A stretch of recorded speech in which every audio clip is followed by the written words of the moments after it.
नमस्कार मित्रों, कैसे हैं आप सभी। आइए आज हम चर्चा करते हैं धनु राशि के जातकों के लिए शनिदेव जो वक्री हुए हैं 30 जून से 15 नवंबर तक अपनी वर्तमान कुंभ राशि में ही पूर्वा भाद्रपद यानी कि गुरुदेव के नक्षत्र में, और राहु जो कि 7 जुलाई को परिवर्तन कर चुके हैं अपना नक्षत्र रेवती नक्षत्र से, वो उत्तर भाद्रपद नक्षत्र यानी कि शनिदेव के नक्षत्र में चले गए हैं। तो ये दो बड़ी महत्वपूर्ण घटनाएं अभी वर्तमान में हुई हैं। तो इनका क्या प्रभाव होता है धनु राशि पर, इसकी हम आज चर्चा करेंगे।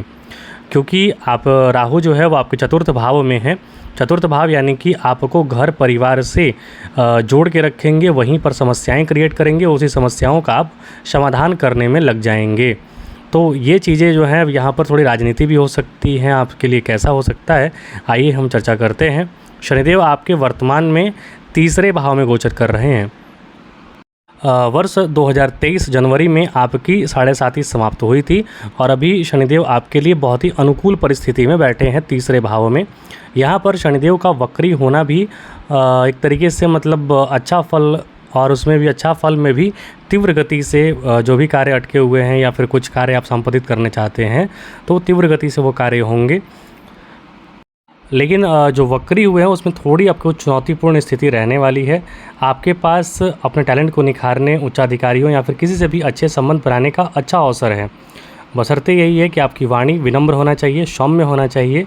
याद रखिए, ह्यूमिलिटी जो होता है वो व्यक्ति का श्रृंगार होता है, वो आपके पास होना चाहिए। गाली दे देना बहुत आसान काम है, एक बार गाली दे के निकल लिए, लेकिन एक शालीनता बनाए रखना अपने व्यवहार में एक विनम्रता बनाए रखना, ये व्यक्ति की पहचान बन जाती है, ये जीवन पर्यंत उसे मदद करती है। तो ये आपको बनाए रखना है।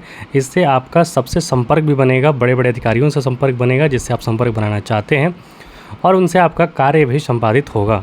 इस अवधि में आप निवेश भी कर सकते हैं, इन्वेस्ट कर सकते हैं आप जहाँ पे इन्वेस्ट करना चाहते हैं, लेकिन बशर्ते याद रखिए लॉन्ग टर्म का परिप्रेक्ष्य रखिएगा। लॉन्ग टर्म कहने का मतलब कि एक सेफ़ जोन में प्ले कीजिएगा। बहुत लोग पेनी स्टॉक्स वगैरह में इन्वेस्ट करते हैं तो वहाँ पर थोड़ा तुरंत में नुकसान हो सकता है। तो थोड़ा लंबे समय का यदि आप ध्यान में रख के करेंगे इन्वेस्ट, चाहे ज़मीन में हो, चाहे स्टॉक मार्केट में हो, चाहे कहीं भी हो, तो आपको थोड़ा वहाँ पर लंबे समय का परिप्रेक्ष्य में रख कर इन्वेस्ट करना चाहिए।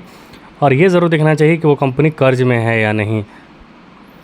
धनु राशि के जातकों के लिए चल अचल संपत्ति खरीदारी करने का भी यहाँ पर आपको मौका मिलेगा। विवादित मामले सुलझ सकते हैं, कार्य में सफलता मिल सकती है। सबसे मतलब अभी तक जो मैंने मेष से लेकर और धनु राशि तक की चर्चा की है, इसमें सबसे अनुकूल जो शनि महाराज हैं वो आप ही के लिए हैं, मतलब धनु राशि के लिए ही, क्योंकि ये 7.5 से उभरे भी हैं और तीसरे भाव में जाकर साहस, शौर्य, पराक्रम, यात्रा, वो भी यात्रा भी फ़ायदेमंद वाला यात्रा मिलने के योग यहाँ पर धनु राशि को मिल रहे हैं। आपका भाग्य भाव भी जागृत हो रहा है, इसके साथ आपका लग्न भी जागृत हो रहा है। तो यहाँ पर शनिदेव के लाभ देखने को मिलेंगे। हालांकि कुछ खर्च के भी योग यहाँ पर बन रहे हैं। खर्च के योग इसलिए बन रहे हैं क्योंकि शनि महाराज तीसरे भाव में बैठकर आपके 12वें भाव को देख रहे हैं। तो विदेश से संबंध बनाकर कार्य करेंगे तो लाभ होगा, अन्यथा विदेश कुछ खर्च होने के भी योग बन रहे हैं। राहु भी चतुर्थ भाव में बैठकर आपके 12वें भाव को देख रहे हैं। तो यहाँ जो खर्च है ना, वो खर्च के योग यहाँ पर बन सकता है। स्वास्थ्य संबंधी कुछ समस्याएं उत्पन्न हो सकती हैं, तो वहाँ पर दैनिक दिनचर्या आपको अच्छा बना के रखना है।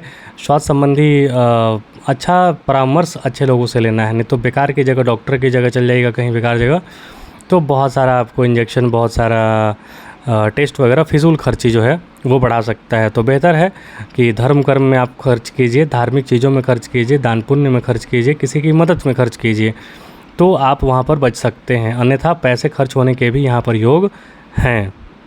आपके लिए यदि देखा जाए तो गुरु महाराज वर्तमान में 6ठे भाव में गोचर कर रहे हैं। तो यहाँ पर ब्राह्मणों से या फिर मतलब जो भी सांस्कृतिक चीज़ें हैं, जो कि पढ़े लिखे लोग हैं, उनसे थोड़ा मतभेद आपका हो सकता है।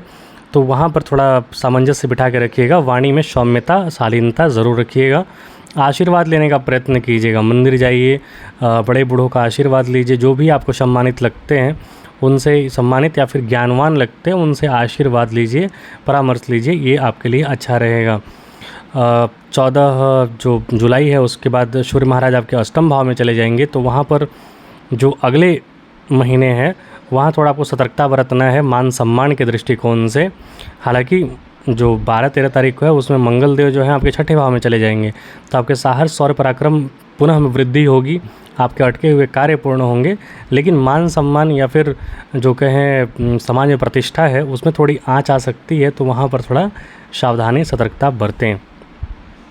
यहाँ पर कार्यक्षेत्र को लेकर दिख रहा है कि आपका परिवर्तन हो सकता है। परिवर्तन ये कि केतु 10वें भाव में बैठे हैं, आप जो वर्तमान कार्य कर रहे हैं उसमें अलग हटने का आपको मन कर सकता है, या फिर आपका नौकरी में स्थानांतरण यानी स्थान परिवर्तन बन सकता है। कैरियर वाले क्षेत्र में, आपके रहने वाले क्षेत्र में नहीं बन सकता है, घर तो आपका वही रहेगा, लेकिन कार्य क्षेत्र हो सकता है आपका परिवर्तन हो जाए। यदि आप चाहते हैं तो ये अनुकूल हो जाएगा, नहीं चाहते हैं थोड़ा परेशानी हो जाएगा, तो वहाँ पर कार्य क्षेत्र में सावधानी बरतें।